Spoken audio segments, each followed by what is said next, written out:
Episode 107 Naneksi tampak tertarik pada gerbang pengaruh surga dan gulungan yang muncul di belakang Kinmu. Sebenarnya, Kinmu sendiri tidak memahami seluruh tulisan yang tertera di sana.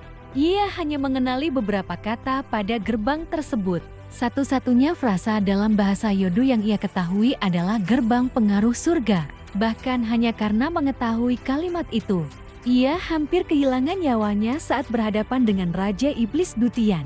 Kau ingin mempelajarinya? Aku bisa mengajarimu, kata Kinmu dengan tenang.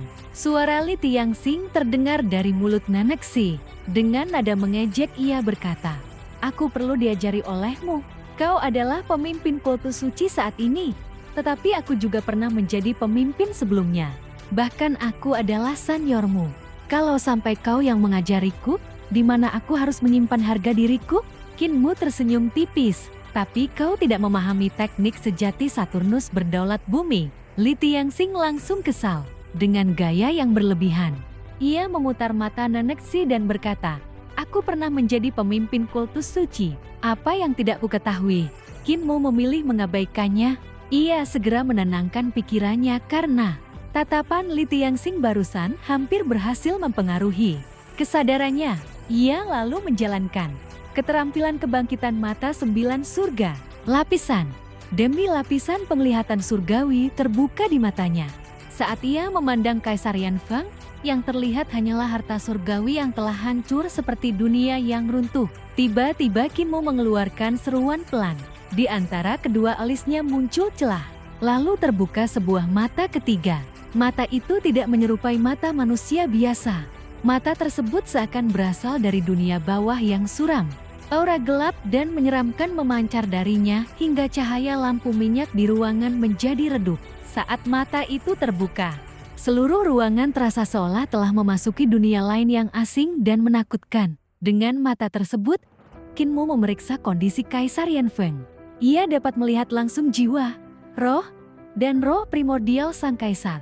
Saat itulah ia menemukan sumber utama masalahnya. Ketika seorang praktisi mencapai alam makhluk surgawi, ki vital, jiwa, dan roh akan menyatu membentuk roh primordial.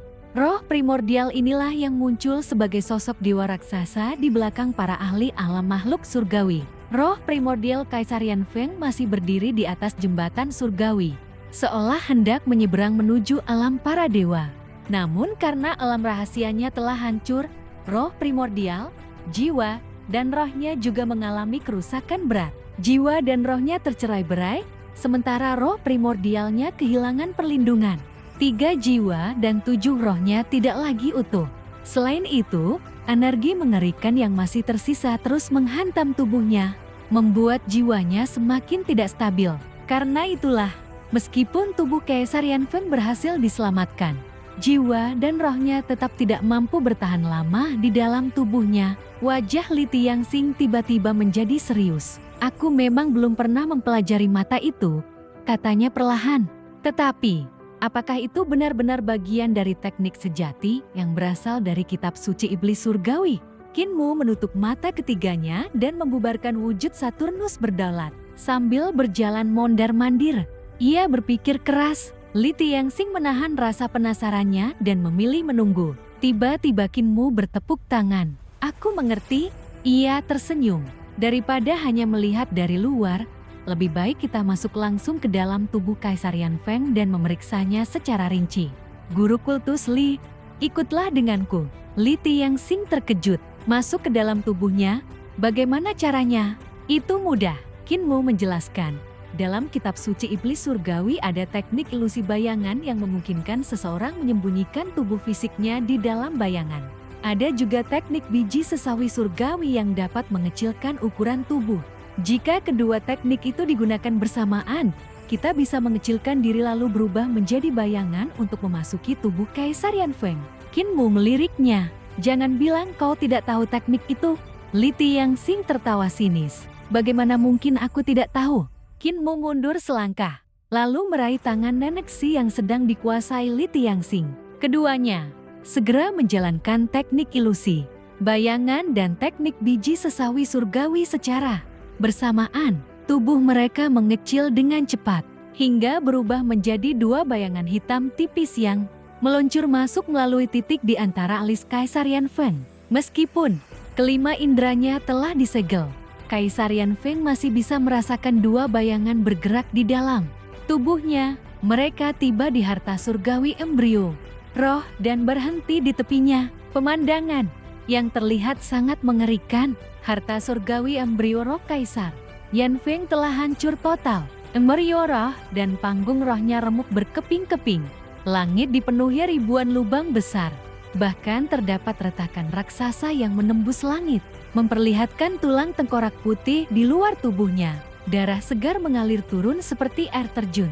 Di tengah kehancuran itu, cahaya pedang masih berputar-putar tanpa henti, terus merusak harta surgawi tersebut. Itu adalah kehendak pedang Dao milik Dao Master, seru Li Tianxing. Orang tua itu benar-benar luar biasa.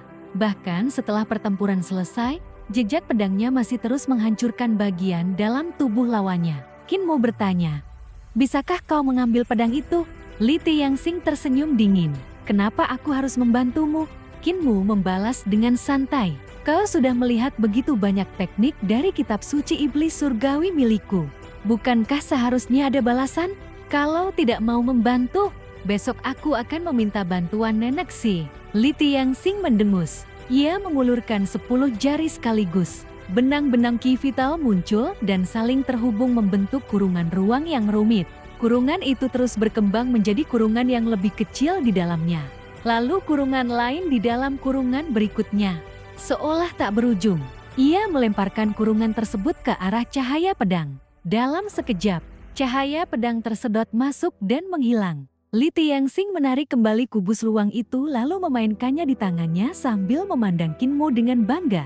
"Teknik penyegelan ruang berlapis," gumam. Qin Mu kagum.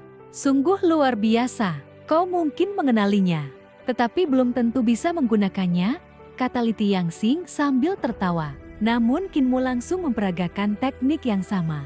"Aku memang tidak cukup kuat untuk menyegel kehendak pedang Dao Master," katanya. "Tetapi aku juga mempelajari aljabar ruang.